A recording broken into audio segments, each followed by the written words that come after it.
फिर दोबारा तुहाडा स्वागत है प्रोग्राम सच सच विच जी। डॉक्टर साहब हुण असीं सवालों का सैक्शन शुरू करते हैं। आज 5 नवंबर 2013 20 कत्तक नानकशाही संमत 545 का दिन है तो तुसीं साडे दर्शकां नूं दसो अज दे दिन की इतिहासक अहमियत है। सिख इतिहास के हवाले नाल अज दे दिन 1840 दे विच महाराजा खड़क सिंह जिहड़े महाराजा रणजीत सिंह दे सब तो वड्डे सपुत्र सन जी और उन्होंने ही गद्दी नशीनी उन्होंने जीवन काल च करके ही महाराजा बनाया गया सी।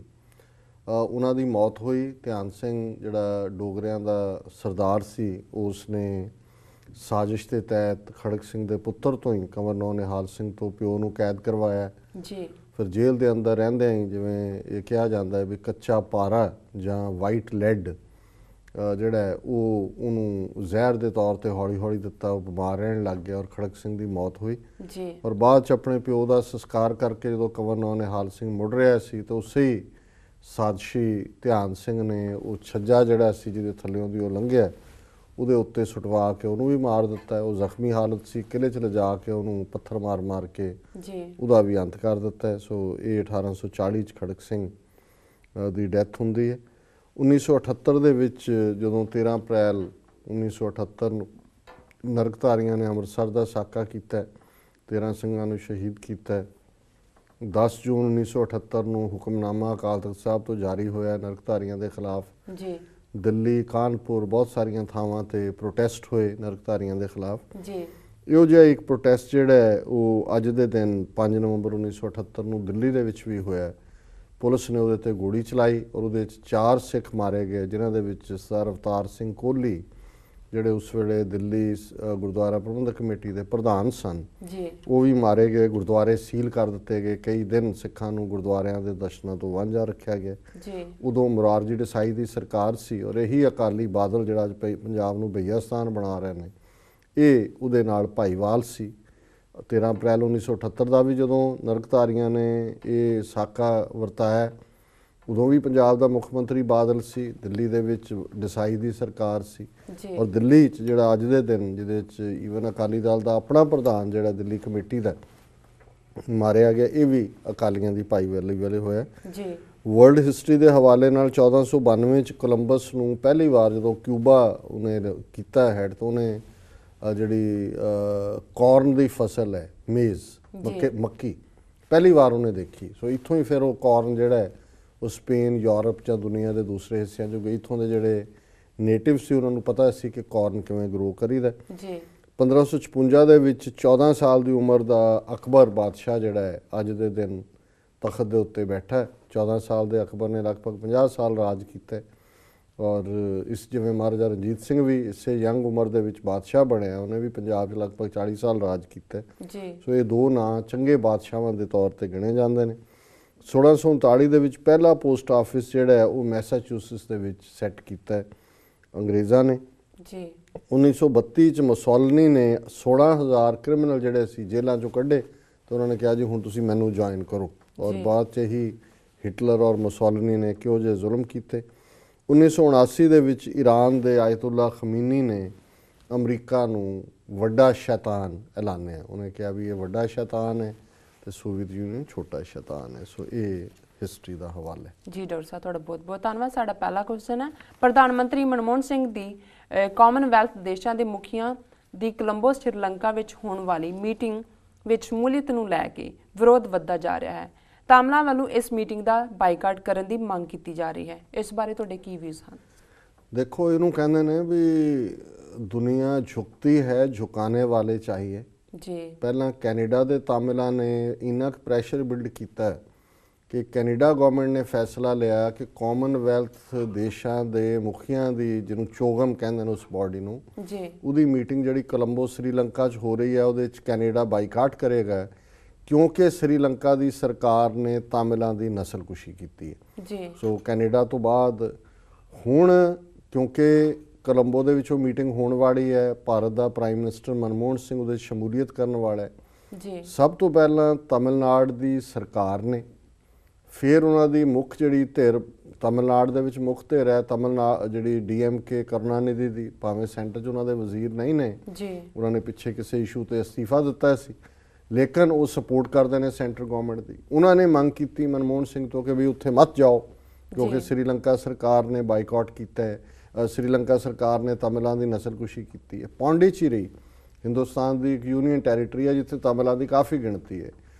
ਉਹਨਾਂ ਦੀ ਸਰਕਾਰ ਨੇ ਹੁਣ 3 ਮਿਨਿਸਟਰ ਜਿਹੜੇ ਨੇ ਅੱਡ-ਅੱਡ ਪਾਰਟੀਆਂ ਦੇ ਮਨਮੋਹਨ ਸਿੰਘ ਕੈਬਨਿਟ 'ਚ, ਉਹਨਾਂ ਨੇ ਵੀ ਮੰਗ ਕਰ ਦਿੱਤੀ ਹੈ ਕਿ ਵੀ ਮਨਮੋਹਨ ਸਿੰਘ ਨੂੰ ਉੱਥੇ ਨਹੀਂ ਜਾਣਾ ਚਾਹੀਦਾ ਜੀ ਕੋਲੰਬੋ ਮੀਟਿੰਗ 'ਚ, ਕਿਉਂਕਿ ਉਹਨਾਂ ਨੇ ਨਸਲਕੁਸ਼ੀ ਕੀਤੀ। ਇਹ ਹੈ ਤਾਕਤ।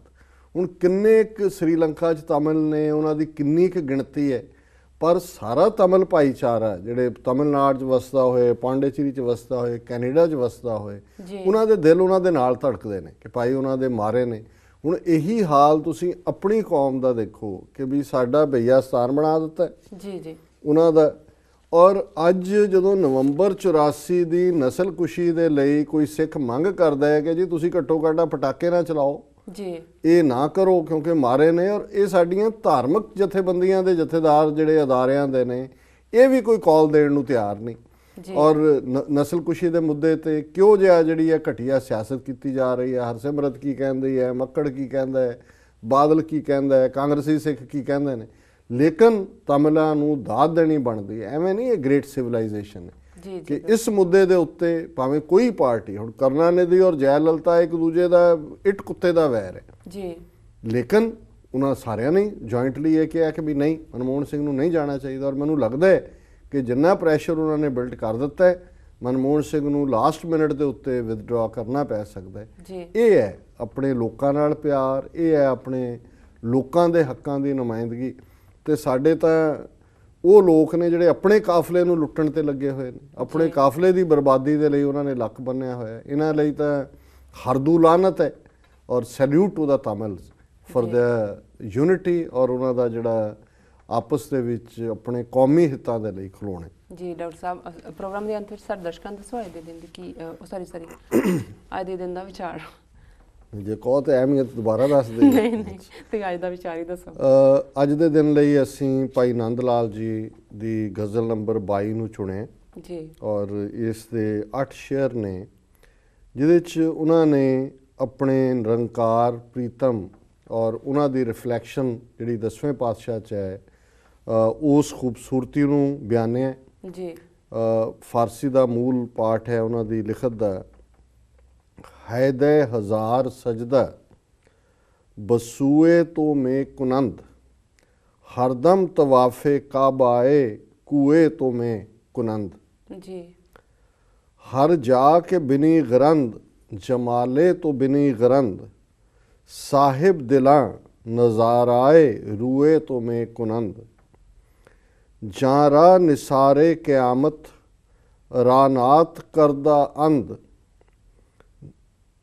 दिल हाय मुर्दह जिंदा जे बुए तो में कुनंद आईनाए खुदा नुमाए हस्त रुए तो दीदारे हक जे शीशाए रुए तो में कुनंद तीरा दिला के चश्मना दारंद दर मुतलकन खुर्शीद रा मुकाबले रुए तो में कुनंद मस्ताने शौक गुलगुला दारंद दर जहाँ सद जाँ फिदाए यक से मुए तो में कुनंद दर पर्दाए जमाले तो रोशन शवद जहाँ दर हर तरफ के ज़िक्रे रुए तो में कुनंद आशफ तगाने शौके तो गोया सिफ्त मुदाम आवाज़े कलाम जे बूए तो में कुनंद। ਇਸ ਦਾ ਪੰਜਾਬੀ ਅਨੁਵਾਦ ਪ੍ਰਿੰਸੀਪਲ ਹਰਭਜਨ ਸਿੰਘ ਜੀ ਨੇ ਕੀਤੇ ਜੀ, ਪੰਜਾਬੀ ਕਾਵਿ ਅਨੁਵਾਦ ਜੀ। ਦੁਨੀਆ ਦੇ ਸਭ ਜੀਵ ਤੇ ਜੰਤੂ ਤੈਨੂੰ ਸੀਸ ਝੁਕਾਉਂਦੇ, ਆਸ਼ਿਕ ਤੇਰੇ ਗਲੀ ਤੇਰੀ ਦੇ ਮੁੜ ਮੁੜ ਗੇੜੇ ਲਾਉਂਦੇ। ਦੁਨੀਆ ਦੇ ਸਭ ਜੀਵ ਤੇ ਜੰਤੂ ਤੈਨੂੰ ਸੀਸ ਝੁਕਾਉਂਦੇ, ਆਸ਼ਿਕ ਤੇਰੇ ਗਲੀ ਤੇਰੀ ਦੇ ਮੁੜ ਮੁੜ ਗੇੜੇ ਲਾਂਦੇ। ਭੌਰ ਤੇਰੇ ਨੂੰ ਹਰ ਥਾਂ ਦੱਸੇ, ਜਲਵਾ ਤੇਰਾ ਨਿਆਰਾ, ਗੁਰਮੁਖ ਵੇਖਣ ਚਾਈ ਚਾਈ ਤੇਰਾ ਮੁਖ ਪਿਆਰਾ। ਤੇਰੇ ਆਸ਼ਿਕ ਸੁੰਦਰ ਕਦੋਂ ਤਨ ਮਨ ਘੋਲ ਘੁਮਾਉਂਦੇ, ਮਹਿਕ ਤੇਰੀ ਸੰਗ ਮੋਇਆਂ ਤਾਈਂ ਜ਼ਿੰਦਾ ਕਰ ਦਿਖਲਾਉਂਦੇ। ਚਿਹਰਾ ਤੇਰਾ ਸਤਿਗੁਰ ਮੇਰੇ ਦਰਪਣ ਵਾਂਗੂ ਫੱਬਦਾ। ਉਸ ਦੇ ਵਿੱਚੋਂ ਸਾਨੂੰ ਦਿਸੇ ਮਾਲਕ ਹੈ ਜੋ ਜਗ ਦਾ। ਮੂਰਖ ਲੋਕੀ ਅਕਲੋਂ ਹੀਣੇ ਦਮ ਅਕਲ ਦਾ ਭਰਦੇ। ਸੂਰਜ ਵਰਗਾ ਮੁਖੜਾ ਕਹਿ ਕੇ ਉਪਮਾ ਤੇਰੀ ਕਰਦੇ। ਆਸ਼ਿਕ ਤੇਰਾ ਚਰਚਾ ਤੇਰੀ ਕਰਦਾ ਬਾਰੰਗ ਬਾਰੇ। ਇੱਕ ਇੱਕ ਰੋਮ ਤੇਰੇ ਦੇ ਉੱਤੇ 100 ਜਾਨਾਂ ਵਾਰੇ। ਤੇਰੇ ਰੂਪ ਦੇ ਪਰਦੇ ਹੇਠਾਂ ਰੌਸ਼ਨ ਹੈ ਜਗ ਸਾਰਾ। ਤੇਰੇ ਦੀਦ ਦੀ ਚਰਚਾ ਕਰਦਾ ਤੇਰਾ ਹਰ ਇੱਕ ਪਿਆਰਾ। ਅਖੀਰਲਾ ਸ਼ੇਰ ਹੈ ਜੀ। ਤੇਰੇ ਆਸ਼ਿਕ ਗੋਇਆ ਤੇਰੀ ਸਿਫਤ ਸਲਾਹ ਨੇ ਕਰਦੇ। ਤੇਰੀ ਮਹਿਕੋਂ ਮਿੱਠਤ ਲਿਆਓ ਗੀਤਾਂ ਵਿੱਚ ਨੇ ਭਰਦੇ। ਸੋ ਇਹ ਅਕਾਲ ਪੁਰਖ ਦੇ ਨਿਰਗੁਣ ਰੂਪ ਨੂੰ ਗੁਰੂ ਕਲਗੀਧਰ ਦੇ ਸਰਗੁਣ ਰੂਪ ਦੇ ਵਿੱਚ ਭਾਈ ਨੰਦ ਲਾਲ ਉਸ ਜਮਾਲ ਨੂੰ ਦੇਖਦੇ ਨੇ, ਉਸ ਰੂਪ ਨੂੰ ਦੇਖਦੇ ਨੇ। ਔਰ ਉਹ ਇਸ ਗੱਲ ਤੇ ਵੀ ਗੁੱਸਾ ਕਰਦੇ ਨੇ ਕਿ ਜਿਹੜੇ ਲੋਕ ਕਹਿੰਦੇ ਨੇ ਕਿ ਤੁਸੀਂ ਸੂਰਜ ਵਾਂਗ ਹੋ, ਉਹਨਾਂ ਦੇ ਲਈ ਤਾਂ ਹਜ਼ਾਰਾਂ ਸੂਰਜ ਗੁਰੂ ਕਲਗੀਧਰ ਦੇ ਇੱਕ ਇੱਕ ਰੋਮ ਚੋਂ ਫੁੱਟਦੇ ਨੇ ਕਿ ਉਹਨਾਂ ਦੇ ਰੂਪ ਦਾ ਜਲਵਾ ਇਹ ਹੈ।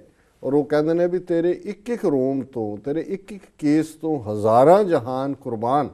ਔਰ ਤੇਰੇ ਉਸ ਰੂਪ ਦੇ ਆਨੰਦ ਲੈਣ ਦੇ ਲਈ ਤੇਰੇ ਗੁਰਮੁਖ ਪਿਆਰੇ ਤੇਰੀ ਗਲੀ ਦੇ ਚੱਕਰ ਕੱਟਦੇ ਨੇ। ਉਹਨਾਂ ਨੂੰ ਕਿਤੇ ਹੋਰ ਜਾਣ ਦੀ ਲੋੜ ਨਹੀਂ।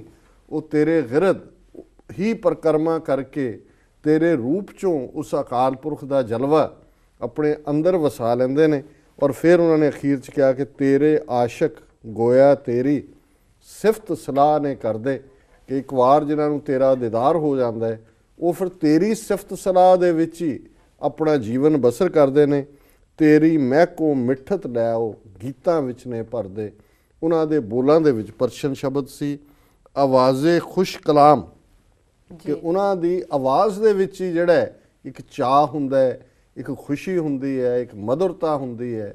ਹਜ਼ਾਰਾਂ ਪੰਛੀਆਂ ਦਾ ਮਿਠਾਸ ਉਹਨਾਂ ਦੀ ਬੋਲੀ ਦਾ, ਪੰਛੀਆਂ ਦੀ, ਉਹਨਾਂ ਪਿਆਰਿਆਂ ਦੀਆਂ ਜ਼ਬਾਨਾਂ 'ਚ ਭਰ ਜਾਂਦਾ ਹੈ। ਤੇਰੀ ਮਹਿਕੋਂ ਮਿੱਠਤ ਲਿਆਓ ਗੀਤਾਂ ਵਿੱਚ ਨੇ ਭਰਦੇ। ਸੋ ਇਸ ਤਰ੍ਹਾਂ ਭਾਈ ਨੰਦ ਲਾਲ ਜੀ ਨੇ ਕਲਗੀਆਂ ਵਾਲੇ ਗੁਰੂ ਕਲਗੀਧਰ ਪਾਤਸ਼ਾਹ ਨੂੰ ਆਪਣੀ ਸ਼ਰਧਾ ਦੇ, ਆਪਣੀ ਅਕੀਦਤ ਦੇ ਫੁੱਲ ਭੇਟ ਕੀਤੇ ਨੇ। ਜੀ ਡਾਕਟਰ ਸਾਹਿਬ, ਤੁਹਾਡਾ ਬਹੁਤ ਬਹੁਤ ਸ਼ੁਕਰੀਆ। ਤੁਸੀਂ ਅੱਜ ਦਾ ਵਿਚਾਰ ਸਾਡੇ ਦਰਸ਼ਕਾਂ ਨਾਲ ਸਾਂਝਾ ਕੀਤਾ ਹੈ। ਵੀਅਰ, ਸਾਡੇ ਪ੍ਰੋਗਰਾਮ ਦਾ ਸਮਾਂ ਇੱਥੇ ਸਮਾਪਤ ਹੁੰਦਾ। ਤੁਸੀਂ ਆਪਣੇ ਰਾਏ ਤੇ ਸੁਝਾਅ ਸਾਨੂੰ ਭੇਜਣਾ ਨਾ ਭੁੱਲਣਾ ਸਾਡੇ ਇਸ ਪਤੇ ਤੇ sos@tv84.tv ਤੇ। ਅਸੀਂ ਆਪਣਾ ਪ੍ਰੋਗਰਾਮ ਲੈ ਕੇ ਤੁਹਾਡੇ ਫੇਰ ਰੂਬਰੂ ਹੋਵਾਂਗੇ। ਤਦ ਤੱਕ ਲਈ ਮੈਨੂੰ ਤੇ ਆਪਣੇ ਡਾਕਟਰ ਸਾਹਿਬ ਨੂੰ ਆਗਿਆ ਦਿਓ। ਵਾਹਿਗੁਰੂ ਜੀ ਕਾ ਖਾਲਸਾ, ਵਾਹਿਗੁਰੂ ਜੀ ਕੀ ਫਤਿਹ।